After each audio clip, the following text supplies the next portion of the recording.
Hello tout le monde, on se retrouve pour la 10e et dernière partie du résumé du livre Tu vas tout déchirer de Jen Sincero. Ça y est, on arrive à la fin. Si vous n'avez pas vu la dernière partie, je vous la mets juste ici.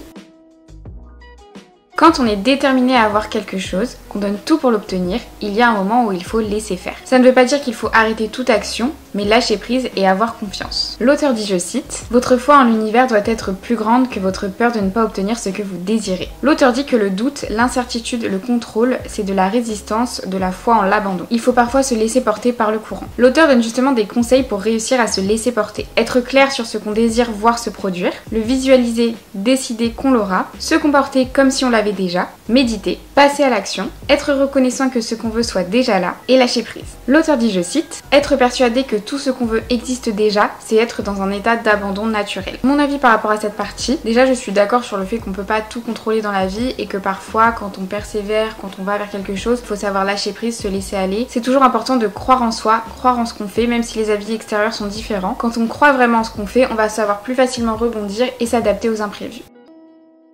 L'auteur dit que les gens veulent changer leur vie, ils veulent y accorder du temps, de l'argent, mais finalement ils sont trop attachés à leurs habitudes pour sortir de leur zone de confort et agir enfin pour changer. Ceux qui réussissent savent qu'il faut que la perte de leurs repères devienne une habitude. Il faut vraiment persévérer dans le temps, pas juste faire un pas et arrêter en pensant que ce sera suffisant. Continuer de franchir les obstacles, continuer d'apprendre, continuer de sortir de sa zone de confort. Forcément, si on avance, on devra faire face à de nouveaux obstacles et de nouveaux défis, mais c'est ça aussi qui permet la croissance. L'auteur donne ensuite des conseils pour suivre les leçons de son livre. Premièrement, abandonner ses mauvaises habitudes. Elle dit que les gens qui ont du succès ont de bonnes habitudes. Les habitudes, c'est ce qu'on fait automatiquement, sans y penser, donc elles nous définissent. Il faut prêter attention aux aspects de sa vie qu'on n'aime pas, déterminer quelles mauvaises habitudes ont pu provoquer ça et les remplacer par des bonnes. On peut se trouver des habitudes de personnes qui ont du succès. Bonnes habitudes sur la gestion du temps, sur la prise de décision, bonnes habitudes de pensée, sociale, de travail, vie saine, etc.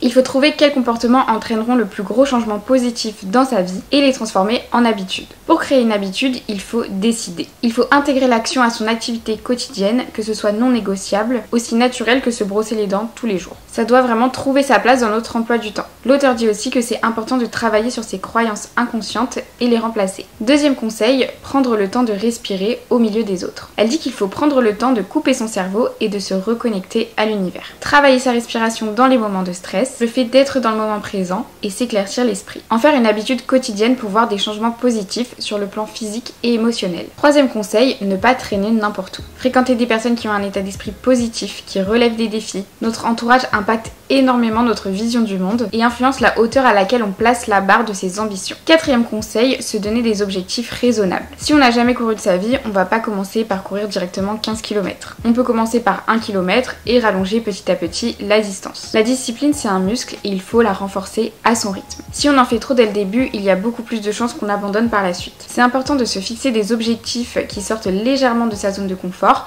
et progresser à partir de là. Cinquième conseil, écrire sa vie idéale. L'auteur dit qu'il faut écrire sa vision idéale de la vie au présent et être le plus précis possible. Où on vit, avec qui, quelles activités est-ce qu'on fait, combien on gagne, etc. Lire ce qu'on a écrit avant de dormir et en se réveillant. Penser aux changements qu'on va apporter à sa vie. Plus on se concentre sur ce qu'on veut, plus vite ça deviendra une réalité. Sixième conseil, se payer de l'aide. Elle dit qu'on peut se trouver un coach ou un mentor pour apporter rapidement des changements dans sa vie. Septième conseil, allier le corps et l'esprit. Notre esprit prend la direction que notre corps lui indique. Si on est de mauvaise humeur mais qu'on fait en sorte de rester gentil, positif, honnête, droit, notre humeur s'améliorera. Bien sûr, ça ne veut pas dire qu'il ne faut pas vivre ses émotions négatives. Pour se reprendre, il faut utiliser son corps et son esprit ensemble. Huitième conseil, utiliser son arme secrète. Par exemple, ça peut être faire une playlist de musique qui nous donne la pêche, écouter des podcasts motivants, porter des vêtements dans lesquels on se sent bien, etc.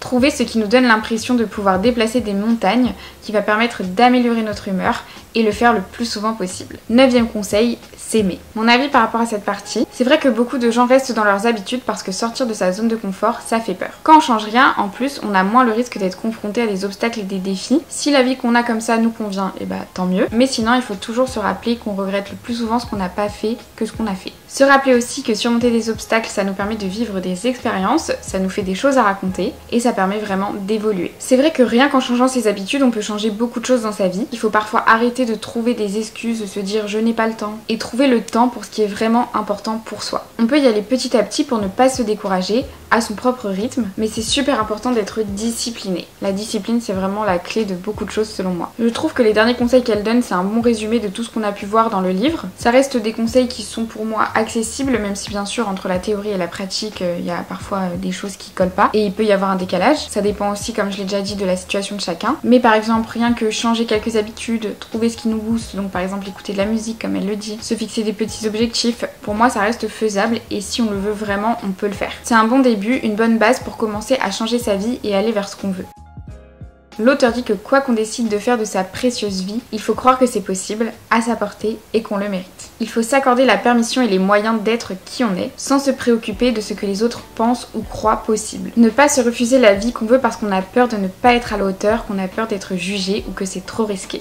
Voilà, on arrive à la fin de ce livre. Personnellement, c'est un livre que je vous conseille. Moi, j'ai beaucoup aimé le lire et je pense que je le relirai plusieurs fois. Il est pas très cher et je le trouve simple à lire et pas ennuyant. Même pour les personnes qui aiment pas trop lire de base, je le trouve facile à lire. Comme j'ai dit, je me suis vraiment arrêtée sur les faits et j'ai pas tout dit du livre. Elle donne vraiment beaucoup d'exemples avec sa touche d'humour, donc je trouve que c'est intéressant de le lire quand même. Et de voir aussi l'expérience de l'auteur. Bien sûr, il y a des choses qui peuvent nous parler plus que d'autres, des choses qu'on appliquera et d'autres non, c'est tout à fait normal. Mais je trouve que ça reste une bonne base pour se remettre en question, pour faire une introspection, se demander si là maintenant on a la vie qu'on veut ou pas. Si la réponse est non justement, est-ce qu'on se donne les moyens pour y arriver ou est-ce qu'on pourrait mettre d'autres choses en place? Est-ce qu'on pourrait travailler sur ses croyances, ses habitudes, ses pensées, etc. Je trouve que ça donne plein de pistes et plein d'idées de réflexion. Enfin voilà, j'espère que cette vidéo vous aura plu et même que cette série de vidéos vous aura plu. Si c'est le cas, n'hésitez pas à aimer, à vous abonner et moi je vous dis à bientôt pour la suite. Ciao!